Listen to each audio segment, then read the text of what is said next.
Hello বন্ধুরা, তো সবাই কেমন আছো? ভাবছিলাম একটা ব্লগ শেয়ার করবো, কিন্তু কীভাবে যে শুরু করবো আমি এটাই বুঝতে পারছি। আসলে প্রথমবার ব্লগ ভিডিও বানাচ্ছি তো ওই জন্য। তো তোমরা দেখতে থাকো যে কী হয়। আজ হলো বুধবার, আর হ্যাঁ, আমার বাড়ি হলো চুনাখালী। আর এখানে বুধবার হলো হাটবার।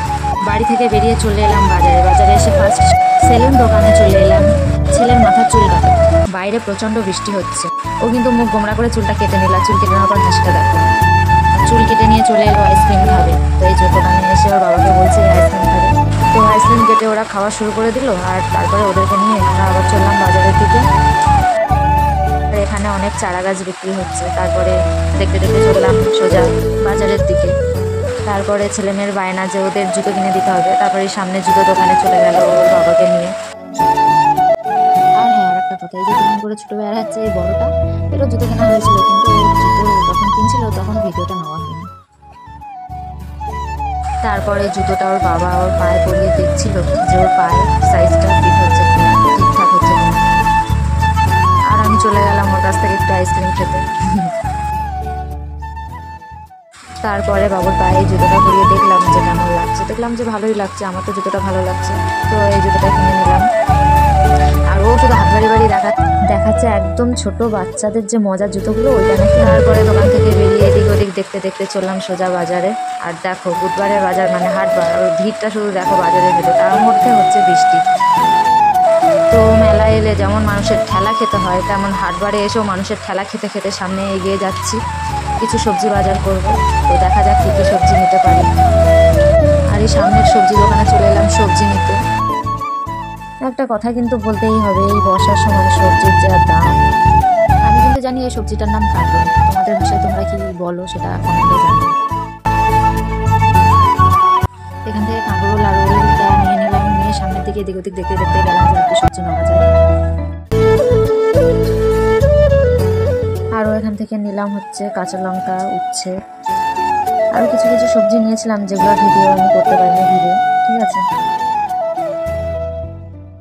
আর এখানে বড়বাবু হাতে টাকা নিয়ে দাঁড়িয়ে আছে, আর উনি বলছে 200 না 300 না। ওনার কথা মতো 300 গ্রাম লঙ্কা নিয়ে নিলাম। আর কিছু সবজি কিনে নেওয়ার পর চলে এলাম এখানে আদা রসুন কিনতে। তো এখানে ছাড়ানো রসুন বিক্রি হচ্ছে।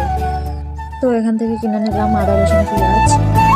তারপর চলে এলাম সামনে এই দোকানটায় ঘরের কিছু দরকারি জিনিস নেওয়ার জন্য।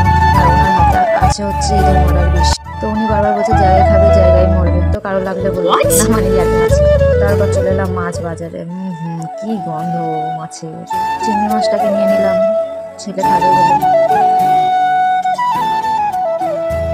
তারপর এখান থেকে নিয়ে নিলাম রূপচাঁদ মাছ।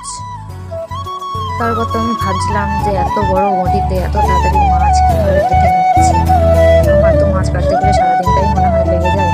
আচ্ছা যাই হোক, আমার ভাবনা চিন্তা একটু বেশি বেশিই হয়ে যাচ্ছে। তো ভাবছি মাছ নিয়ে বাজার থেকে কখন বাড়া হবে। মাছের গন্ধে তো পুরো গায়ে গুলিয়ে উঠছে। হ্যাঁ, এখন তো তোমরা ভাবছো যে মাছ কিনতে গন্ধ লাগছে, আর খাওয়ার সময় তো ভালোই খাবো, সে তো খেতেই হবে। আর এই যেখানে মুরগি বিক্রি হচ্ছে চিকেন। তারপরে চলে এলাম বিরিয়ানির দোকানে। আর এই দেখো লম্বা লাইন পড়ে গেছে বিরিয়ানির। তো বিরিয়ানি কিনে নিয়ে শান্তির নিঃশ্বাস ফেলে এবার বাজার থেকে বেরিয়ে সোজা হেঁটে হেঁটে যাচ্ছি যে কোন গাড়িটা যাবে বাড়ি। আর তারপরে হাঁটতে হাঁটতে হাঁটতে দেখতে পেলাম চপ বিক্রি হচ্ছে। এখান থেকে কিছু চপ কিনে নিলাম, চপ সিঙ্গারা, গরম গরম বেগুনি ভাজা হচ্ছে। শেষে গাড়িতে উঠে পড়লাম বাড়ি যাবো বলে। আর ওর দিকে ফোনটা নিয়ে দেখা দিল। তো ভিডিওটা এখানে শেষ করলাম। ভিডিওটা ভালো লাগলে লাইক কমেন্ট করে দিও, আর যারা নতুন তারা ফলো করে দিও।